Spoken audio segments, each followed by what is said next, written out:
अधिकांश काम जितने लोग नाला आप देख रहे हैं हम लोगों के वर्तमान काल का जो बनाने का काम हुआ है, और लगभग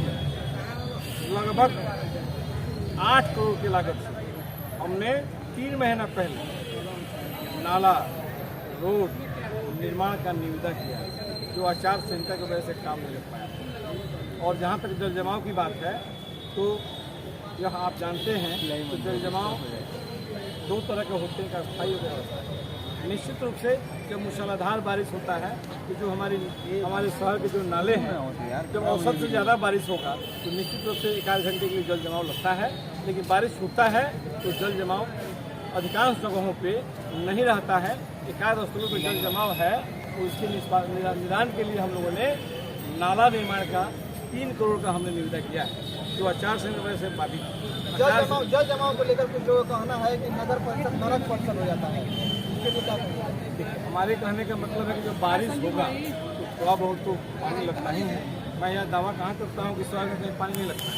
मेरा यह दावा है कि जब मूसलाधार बारिश होती है तो चाहे मुंबई हो, दिल्ली हो, कलकत्ता हो, पटना हो, कुछ समय के लिए जमा होता है। तो कहने का मतलब है कि अगला कार्यकाल में शहर की जितनी नालियाँ हैं जिनकी चौड़ाई कम है, उनको प्राथमिकता के तौर पे उसकी चौड़ाई बढ़ाएंगे हम लोग, कि मूसलाधार भी बारिश हो तो जल जमाव नहीं लगे। पिछले सालों में आपकी उपलब्धियाँ गिनाई गई तो इसमें क्या क्या? देखिए, बहुत दुख होता था जब हम लोग किसी महानगर में जाते थे तो वहाँ पार्क देखते थे, बच्चों, महिलाओं और बूढ़ों को टहलते देखते थे, तो मन में एक कसक होती थी कि गोपालगंज जिले में भी एक पार्क बने। लेकिन जगह के अभाव में पार्क का निर्माण नहीं होता था। लेकिन छोटा ही पार्क बना है, लेकिन बड़ी खूबसूरत पार्क आप जाके देख सकते हैं। गोपालगंज जिले का एकमात्र और पहला महाराणा प्रताप चिल्ड्रन पार्क हम लोगों ने शहर में बनाने का काम किया है, जहां प्रतिदिन 2000 से ज़्यादा जो हैं बच्चे, महिलाएं और बुजुर्ग उसमें जाते हैं और उसमें आनंद उठाते हैं। और यहाँ के जो नौजवान हैं, जो सुनते थे कि रांची में, कलकत्ता में, दिल्ली में सेल्फी पॉइंट हुआ करता था, हमने युवाओं की मांग पर गोपालगंज शहर के विभिन्न स्थलों पर सेल्फी पॉइंट का निर्माण कराने का काम किया है। इस शहर के जितने चौक चौराहे हैं आप जाके घूम के मुआयना कर लीजिए, सारे चौक चौराहों का सौंदर्यीकरण का काम जो है पूर्ण करा दिया गया है।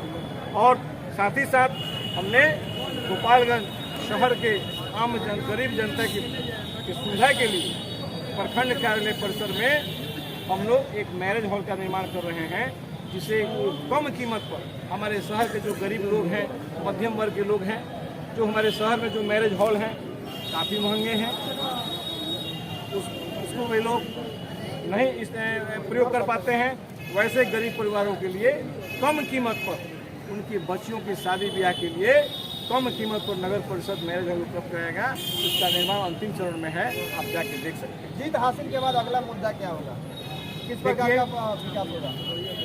अगर गोपाल की जनता ने हमको अवसर दिया, आप जानते हैं कि हरिंद्र कुमार चौधरी का राजनीतिक जो सफ़र है 20 साल का, तो अल्लाह किताब रहा है। हम समाज के अमीर, गरीब, अगड़ा, पिछड़ा सभी समाज का सम्मान करते हैं, और सभी समाज के लोगों ने हमको अपना बेटा और भाई मानने का काम किया है। आप देख सकते हैं शहर में समाज के सभी वर्गों को सम्मान देने के लिए हमने महाराणा प्रताप की प्रतिमा लगाने का काम किया, तो भामा शाह की भी प्रतिमा लगाने का काम किया। हमने अरार चौक पे अटल बिहारी वाजपेयी जी की भी प्रतिमा लगाकर उनको सम्मानित करने का काम किया। तो हमने दलित समाज से आने वाले रामविलास पासवान जी की भी प्रतिमा लगाकर उनको सम्मानित करने का काम किया। और साथ ही साथ जगजीवन बाबू की भी यादव की प्रतिमा शहर में लगने वाली है। आचार संहिता के वजह से उनकी प्रतिमा नहीं लगी है। जैसे ही आचार संहिता खत्म होगी, शहर के चौक पे उनकी प्रतिमा, आदमकद प्रतिमा का निर्माण हो गया है। आचार संहिता खत्म होगा, जगजीवन बाबू की प्रतिमा लगाकर हम लोग उनको सम्मानित करने का काम करेंगे। अगर जनता ने हमको मौका दिया, निश्चित रूप से हम लोग एक मन में कसक रह गई है, एक सुंदर तो जो बाईपास अभी जो नया निकला है, उस बाईपास के पास 5 एकड़ जमीन हम लोगों ने एक्वायर करने का प्रस्ताव किया है।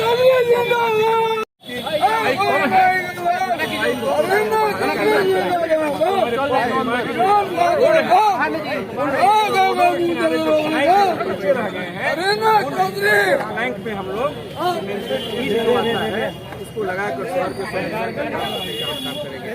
यहाँ की जो गरीब जनता है, हमारी जो गरीब जनता है, हमारे मुसहर टोली के जो महादलित के लोग हैं, नेटवा टोली के जो महादलित के लोग हैं, उनके लिए सरकार ने योजना बनाई है कि जिनके पास रहने के लिए अपनी भूमि नहीं है, उनके लिए सरकार जो है जमीन अधिग्रहण करके उनको फ्लैट बना के उनको मकान देगी। और मैं दावा करता हूँ अगर मुझे मौका मिलेगा तो 6 महीने के अंदर जितने भी भूमिहीन लोग हैं, चाहे मुसहर टोली के लोग हों, अतियापुर मुसहर टोली के लोग हों, सहदुल्लेपुर नेटवा टोली के लोग हों, चाहे हरखुआ बांध पर जो बाढ़ प्रभावित जो लोग हों, जो बाढ़ से भी स्थापित होकर हम फंसे हुए हैं, उनके पास अपनी जमीन नहीं है, उन सभी लोगों को हम लोग फ्लैट बनाकर देने का काम करें। हजारों की संख्या में आपके समर्थक आज नॉमिनेशन में पहुंचे हुए थे, फिर भी आपके साथ कैसा डर बना हुआ है? जनता समर्थक या साथ दे दी जाती है? जनता पे मुझे पूरा भरोसा है। मैं यह नहीं कह सकता हूँ कि सर्टिफिकेट मेरे हाथ में है, लेकिन ईश्वर पे मेरी पूरी आस्था है। मैं ईश्वर रूपी जनता पर भी पूरी भरोसा रखता हूँ, क्योंकि 20 साल लोगों ने हमको स्नेह प्यार दिया है और मुझे पूरा उम्मीद है, भरोसा है कि जनता का आशीर्वाद मुझे एक बार फिर मिलेगा और मैं जनता की सेवा करूँगा।